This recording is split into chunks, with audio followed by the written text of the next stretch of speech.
Now, it has now emerged that over 10,000 children are trafficked as part of a sex tourism racket in the coastal town of Mtwapa. A recent report on online child exploitation in Kenya reveals that the high numbers are attributed to economic inequality. Commercial sex workers are linked to women or girls. However, in Mombasa County, the number of young men and even more worrying teenage boys engaging in this trade is on the rise, especially after the COVID-19 pandemic hit the country. They say they have been pushed into the trade due to poverty and pressure to provide. You are about to embark on a journey, not just through space and time, but through the very fabric of human perception. Imagine a world where the familiar becomes strange, and the strange becomes familiar. A place where the boundaries of reality blur, and the only limit is your imagination. This is a voyage into the heart of the unknown, where every turn reveals a new perspective, and every story challenges what you thought you knew. Welcome to Bold Perceptions, where we explore the myriad ways people see the world and discover that sometimes the most extraordinary adventures lie just beyond the horizon of our own understanding. So I went down the rabbit hole of sex tourism in Kenya, and my friend here is giving me all the information, and it is way wilder than I ever imagined. So to start it off, just talk about the overall industry that's been going on for a while. Like, why has it happened? Is it gotten more crazy, or just the overview? And it started a long time ago, and we're just digging up a little bit, and I'm giving you some information. So let's go. Okay, so we're watching a bunch of videos right now about the younger kids, and then earlier today we were with my tuk-tuk driver, and you brought up this 7-year-old German guy who was making videos with like really, really young girls in Diani, and my tuk-tuk driver said he had brought girls there unknowingly and seen this dude. But tell me the story. This is in Diani. He's a infamous guy here. Yeah, he's like 70 years old, and this guy has been like doing child pornography, and it's not like something new. It has been going on for a while. Paying He was kids. here for 10 years, right? Yeah. From the age of maybe 5 years to 16, they don't go for older women. They go for the younger girls, simply because they are naive and they need money, and that's how they survive. Wait, so tell me this whole operation. Like, there's people that sell these girls to them, right? And they don't know any better. They're like fine with it. I think some of them are like, oh, I'm gonna get money and it's okay, or they're completely naive. Oh yeah. Definitely they'll get money. Some of them are like sent by their parents to do it. So it's either you're willing to do it or you're not willing to do it. But either way, you have to do it for survival. Yeah, because they were saying the percentage of like 5 to 12-year-olds was like 30-some% that have been in the sex industry, and that was 10 years ago. What do you think the numbers are now? Like, is this still normal? Like, all the young kids are doing this? No, yeah, it's still going on. I think it's still going on, and the percentage has increased because we are getting like new people, new faces doing the same thing, and the government is doing nothing about it because it's like a free world. You can do what you want as long as you have money to pay the government and the police. That's what you're telling me. In Kenya, it's basically, if you have money, you can do whatever you want. There's no rules. Like, this 7-year-old dude was paying the police. He was paying everyone off in Diani. And then finally, the locals said, we're going to kill this dude if you don't do something. Did that happen? Yeah, the locals say they're going to kill him since the government was not doing anything about it. So this guy had to run away from the country, but he has been appearing once in a while and doing the same shit, child pornography. So as the locals are like aware, and they like trying to get rid of this guy and other upcoming white men, older white men to be specific. Okay, you just told me that in Mombasa there was a big story about a handful of girls that were getting paid to have sex with dogs, and they were being recorded, and I just looked it up on the internet, and it was true. It was a Swedish dude. So is this all this kind of stuff is happening? Like just complete depravity, like degeneracy and craziness, or what? I think it's the willingness for survival. That's what I can say, because most of these girls, they come from humble backgrounds. Most of them, they don't have sanitary towels, they don't have food, they don't have rent. Their mothers are single mothers, they don't have husbands. So the only way they can survive is by having sex with these old white men, or having sex with animals, for example, dogs. And it's been happening for the past 10 years. So if it's been happening for the past 10 years, how do you think it is right now? Crazy, right? Yeah, you were talking about too, in villages inland, the Chinese come, they build roads and whatnot, and now these villages are littered with mixed Asian kids. Yeah. So, according to what I know, most of these Chinese people who come to construct roads are like prisoners in their country. So they come to work for their government here. So most of these women who are like breathing with these Chinese people are like naive, and so they breed with them, and the next thing they know, the Chinese are back to their country, back to prison. So it's like we have a lot of mixed Chinese kids and mixed white guys kids, and they're abandoned. No fathers, just single mothers, and not women who are supposed to be mothers, young girls, small kids. So are the Kenyan women, I mean, a lot of them aren't educated in the villages, but are they attracted to these people, or is it literally just for survival? So like here in Diani, obviously when we see all these old fat Mzungus with these young girls, most likely they're not attracted to them. But I mean, what are you guys doing? I mean, are you guys, not you, because, you know, you have your work and you're not in this industry, but are they interested in them, or is it just for survival? According to me and according to what I know from the community, is that they are not necessarily attracted to these people. They're just surviving. You know, survival for the fittest. So you have to survive. So I think if these girls were given like a platform that they can maybe earn money from, it would have been different. But most of these people are like suffering from a syndrome. I don't know how to say. Okay. But the white dude is liked though. I mean, I think if you're a good looking young white dude, and like I think Kenyan girls like that, no? No, not all of them. I think it's like a shortcut, and most of them believe that a white man can give you love that a black man cannot give you. They date differently, right? Yeah.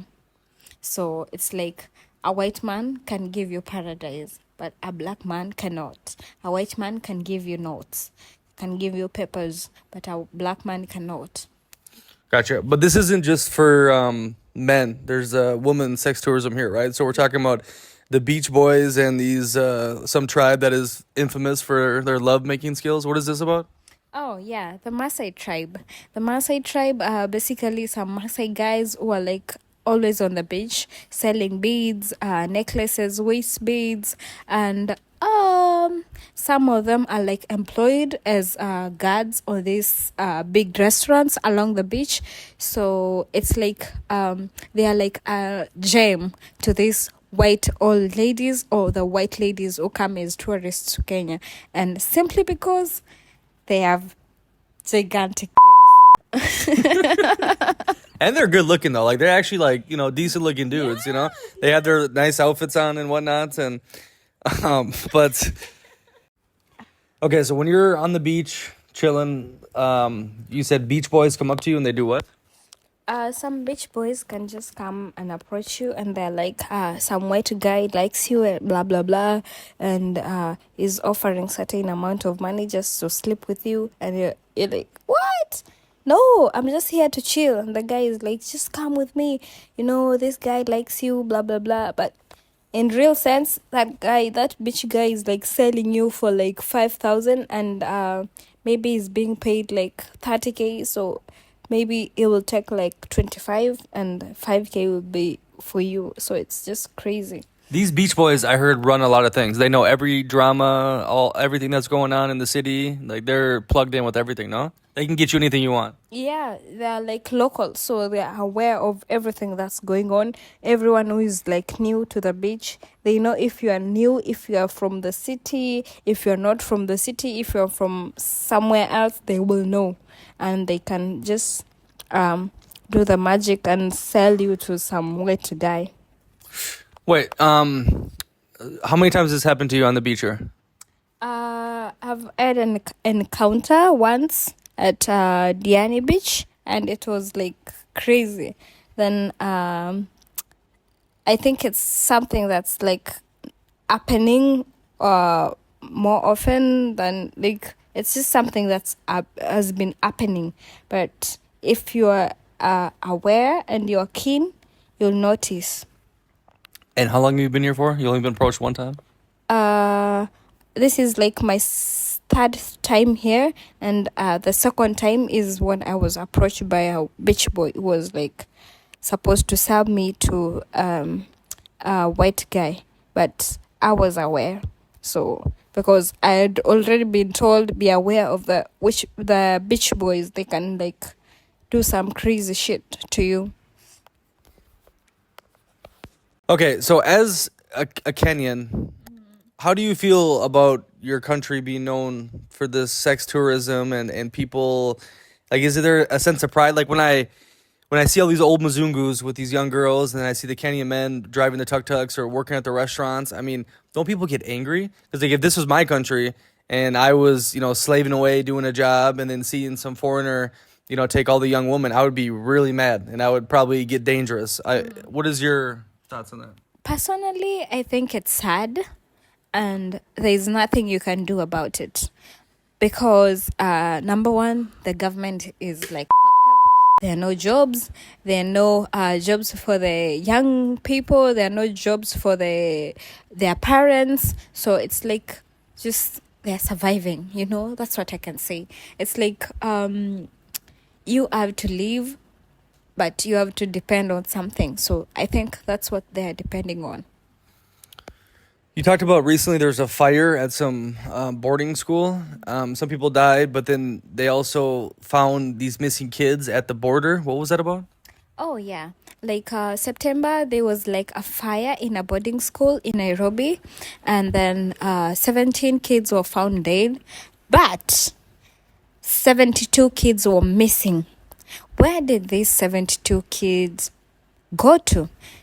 And one thing I know, according to my source, 72 kids were found at the border. What were they doing at the border? And was this fire destruction to like do trafficking, human trafficking, or kids trafficking? I don't know. What do you think? But you were saying the government was involved, maybe.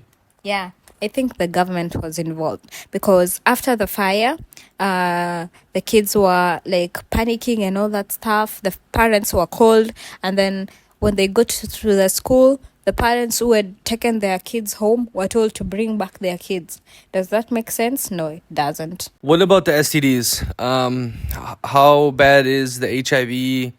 How scary is it for a Kenyan to mess around with people? Is it that bad? Like you hear stereotypes, oh, it's everywhere and you gotta be really careful. Yeah, it's bad. It's really bad. According to statistics, for the past 3 months, there has been an increase of number in the people who have been infected, especially women, in Kenya. So I think it's getting worse, and somebody needs to do something about it.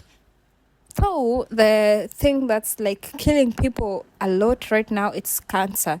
But still, people have to take care of themselves and the government has to intervene. Okay, so a Mzungo coming here that is not just looking to pay for whatever, how can they stay safe dating or knowing who is who? I mean, obviously places like Diani, it seems like majority are prostitutes. that are working. What would you recommend a Mzungu who's coming here and wants to see the beaches, wants to experience Hakuna Matata? How do they stay safe and, maybe meet a nice Kenyan girl? For me, I think if you have money, you are safe. That's what I can say. If you don't have money, then fuck off. You're done.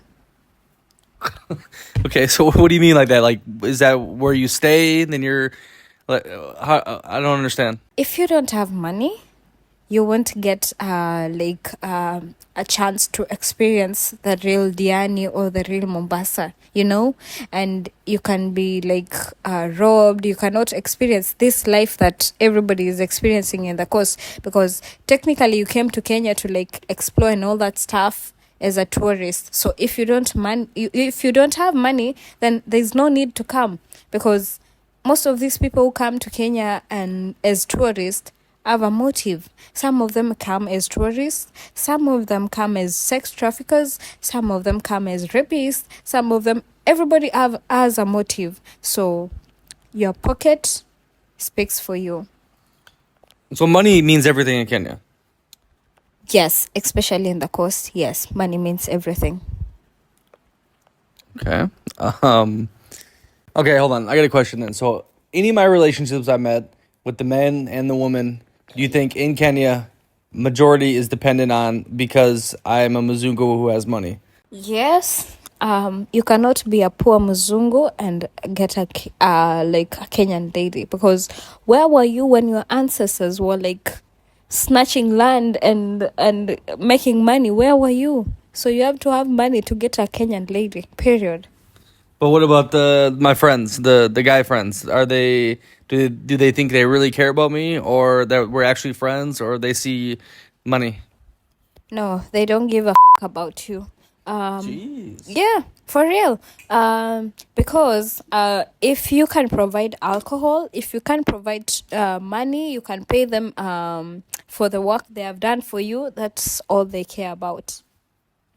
Okay, well, you see, Justin, I never paid Justin once for a tuk-tuk ride. Yeah, I'd buy him some beers. He's actually bought me beers, too. So do you think there's no genuine connection, or there's always an alternative motive to the Kenyan men and the Mzungu? Some people are genuine. That's what I can say from what I know. But everybody always has an intention. Nobody is ever too nice, especially when it comes to money. What's a Kimbu Mzungu? Oh, that's interesting. A Kenya Kimbo.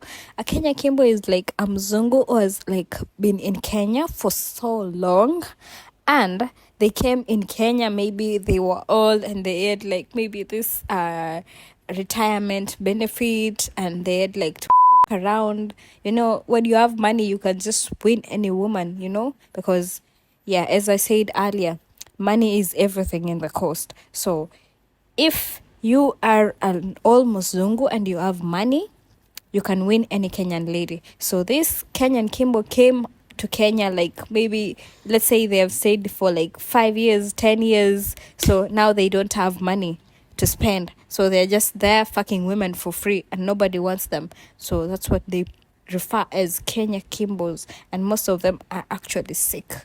And when I say sick, I mean they're sick from maybe HIV or any other disease that's sexually transmitted, or I don't know. Yeah, there's a big dislike of the Kenya or the white men who've been here, who know the prices for things, who aren't just gonna throw money around.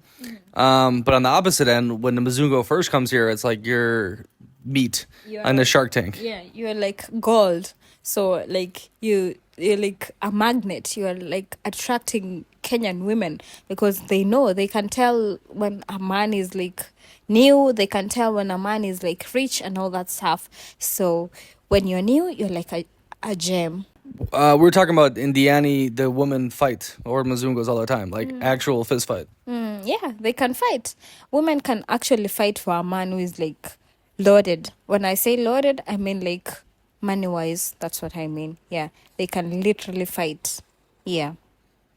Okay, you not being from the coast, what is your perceptions of the ladies you met around here and the differences between where you guys come from? The difference is that where I come from, women are like more classier and more calm compared to the women that I've met here. They're like just focused on one thing, and that one thing is like having a muzungu. Yeah.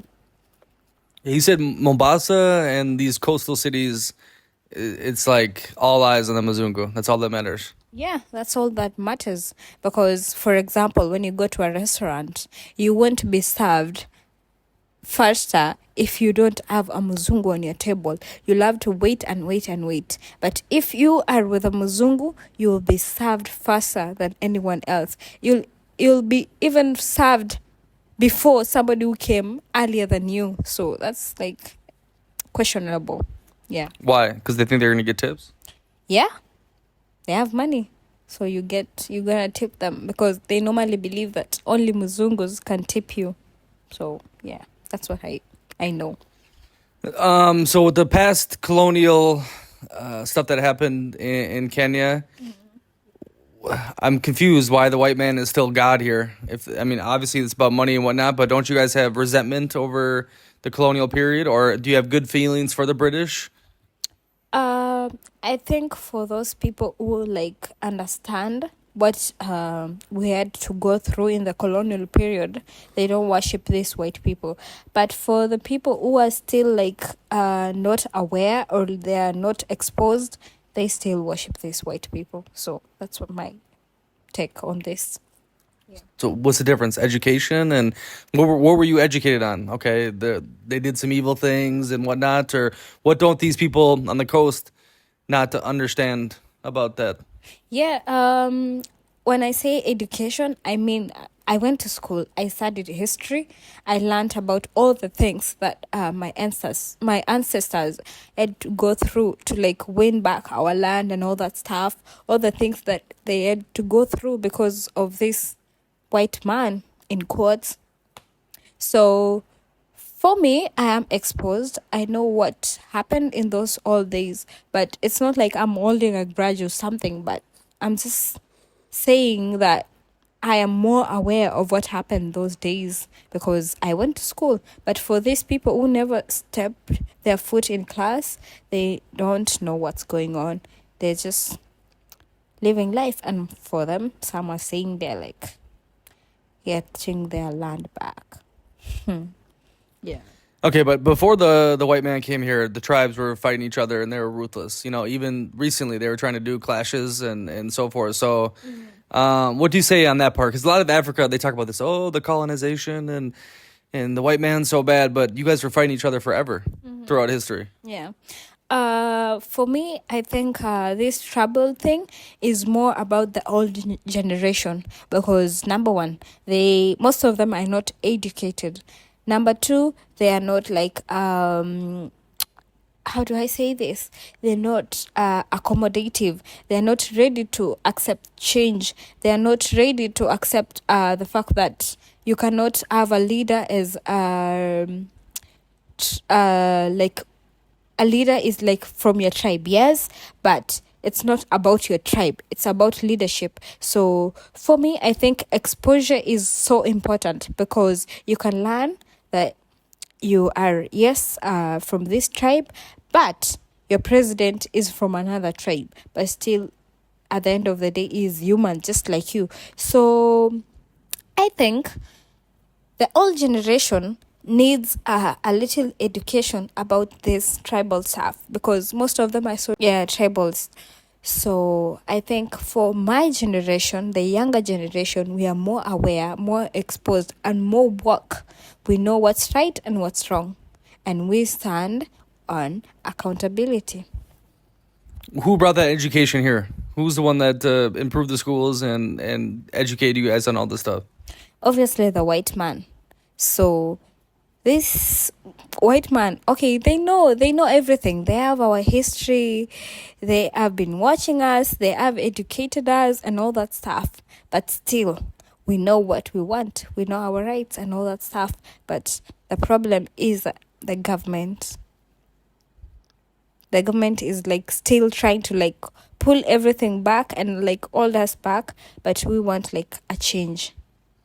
A lot of colonial places I've been to, from Latin America, Southeast Asia, and now Africa, it never seemed like the colonial structures left. Instead, the locals took the place of the colonizers, right? And it's fascinating to me. It's like in Brazil, to me, it's no different than a modern slave colonial state, super unequal, and just who's in charge now? It's the Brazilian person. Like, it never went to the people. Is that true in Kenya? Kind of like, is the government just super corrupt and took the place of the colonizer? Most of the people are still suffering from Stockholm syndrome, and the government is now trying to like colonize us. Like the our people are like trying to like control everything, but we just want a fair environment, accommodative environment, an environment where everybody is like able to get a job, an environment where like everybody is like allowed to move freely, an environment where like everybody is allowed to have like freedom of speech, an environment where like everybody is like allowed to choose their leaders, whether they want this leader or not. Yeah, that's what we want. Okay, flipping back to the sex tourism stuff. Okay, so I was made aware of 2 TikTok celebrities basically in Kenya, and they both have old Mzungu boyfriends, and the boyfriends compete on like making, like giving them cars and flowers and who can do the best or whatever, right? But these people are really famous. They're influencing a lot of Kenyan women. What do you say about this whole trend and where it's going? Okay, personally, I think you don't know where that person came from. You don't know their past. And if you want to know that person well, dig into their past. Number 2, don't believe anything that you see on the internet, because these people have been through a lot and they know what they're doing. So it's not all about what you see on the internet. I think you should focus more on your achievements than focusing more on what somebody else has achieved, and work more on yourself. That's what I can say. Okay, yeah, obviously, but I'm talking about the impact and the influence this is having on the Kenyans, the ones that use TikTok, the young girls. I mean, constantly blowing up this old white Mzungo, buying you all this different stuff. I mean, that's going to infiltrate the brains of all these young women, right? Yeah. You should not be brainwashed, because, okay, you can see all those flashy lifestyles, the cars, everything, and all that stuff, but you don't know what somebody is going through behind those cameras to get all those things and all those stuffs. So it's not like from a point of jealousy or something, but think about it on this perspective. What do you think goes on around those cameras, behind those cameras, I mean? What do you think these people go through to get those things? Are they old enough for these people to like be in a relationship and all that stuff? Is it healthy? I know it's like a different generation. Everything is okay. It's a free world. Everything is okay. But at the back of your mind, is it okay? I don't think many of the people who consume that content are thinking behind the cameras. They're seeing this. So I'm talking about like the zeitgeist and what's going to happen moving forward with Kenya, because these people, I mean, have a lot of power over the young people. Yeah, because everything nowadays is about the internet, so you cannot convince anybody otherwise. What they see in the internet, it's what they believe. Okay, give me some stereotypes on Mzungus. What do you, like, how do we operate? How do we think? How do we go through life? Like, tell me your overview on the Mzungu.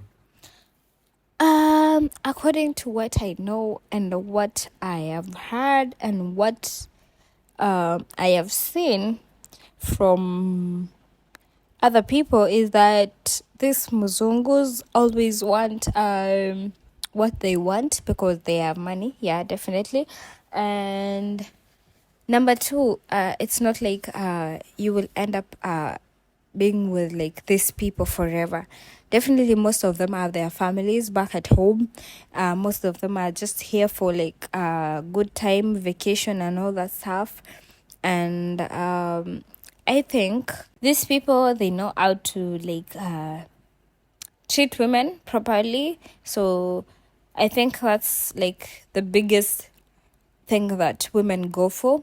Number two, the bags are loaded. Number three, most of them are like generous to these women, but it comes at a cost. You have to pay for it. So for me, I think some people are like willing to pay for it to get what they want, and some people are like even willing to go to an extent of doing voodoo meaning witchcraft. Yeah, tell me about this. Yeah, Doing black so magic. yeah, some people are like willing to go to an extent of doing voodoo on these people. So it's not like everybody is safe out here. Like you can be with someone, but you are under witchcraft. You are under a spell. You're being controlled. You don't even know what's going on. Yeah. So not everything that you see is like so perfect and like natural. No. Some people are under spells. And what else did you ask? So time out though. Let's hit that witchcraft thing. So some girls, especially on the coast, hire a witch doctor to put a spell on the Mzungu. Yeah, they do. And there are so many witch doctors around, and it's so real. I know it's so real. I've been to one of these places in Congo River when we went to explore Congo River, and the tour guide showed us the witchcraft place, the witch doctor's cave, showed us everything. He told us everything about it, and it's real. Yeah, it's happening. And if you wanna prove it, you can go there. Yeah. Wait, no. So what do the girls do? They say, okay, I want this Mzungu, so I bring a goat and they sacrifice it, and then the witch doctor puts a spell on him, or what the hell happens? According to my source, they say that you can just be told like bring like a pure white goat or a pure black chicken or like a certain amount of money, and it's done. It's done. Don't worry about it. So it's just so. What happens? The Mzungu becomes obsessed with the girl, or what? Yeah, it's like you are under a spell. When you are told to go left, you go left. When you're being told to crouch, you crouch. When you're being told to sign a deal, you'll sign it. It's like you are being controlled. It's like somebody has a remote control of you. Have you ever heard of this, like around or witnessed it? Yeah, I have. I have heard about it. I have witnessed it. My neighbor. It was like when after high school, my neighbor had like 2 wives. The first wife had like 3 sons, and this guy always wanted a female child, and then he decided to like marry a second wife, and then the second wife gave birth to a girl child, and this guy was so happy, and then he decided like to fully concentrate on the second wife because finally he has a girl child. And then the first wife was so furious and mad, and then she decided to go to a witch doctor to kill this child and the mother, because it's like the child and the mother were like being an obstacle to between him and the husband, and the child died. It turned purple. The lady was screaming. We got there, and the child was like purple, and the eyes were like rolling back and yellowish, and the child died instantly. So I think it's like something real. Not I think. It is something real. It is happening. Wait, what about with the Mzungu though? Any stories about the Mzungu and the witchcraft? Yeah. There's this lady who was like my husband was cheating on me, and when I found out, I decided to go to the witch doctor and then bewitch the girlfriend. So every time the girlfriend would like get pregnant, she would miscarry because she was under a spell. Every time. So it's like so real. It's happening down here. Okay, but you seem pretty educated through our conversations. I think you're Christian too, no? Yeah.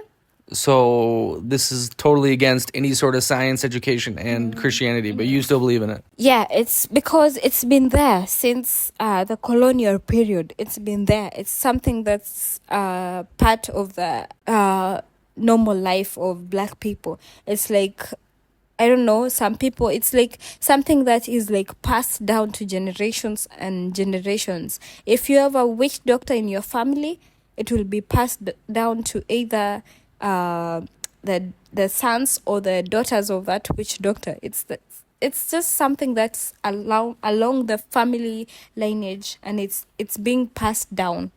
Yeah. And Kenyans are actually really scared of it. Everyone I've talked to is this shit is real. Don't mess with it, they say. Yeah, because it's real. And if you want to try it, yeah, you can. And you can prove it's real. But they can do good stuff too, right? Yeah, they can.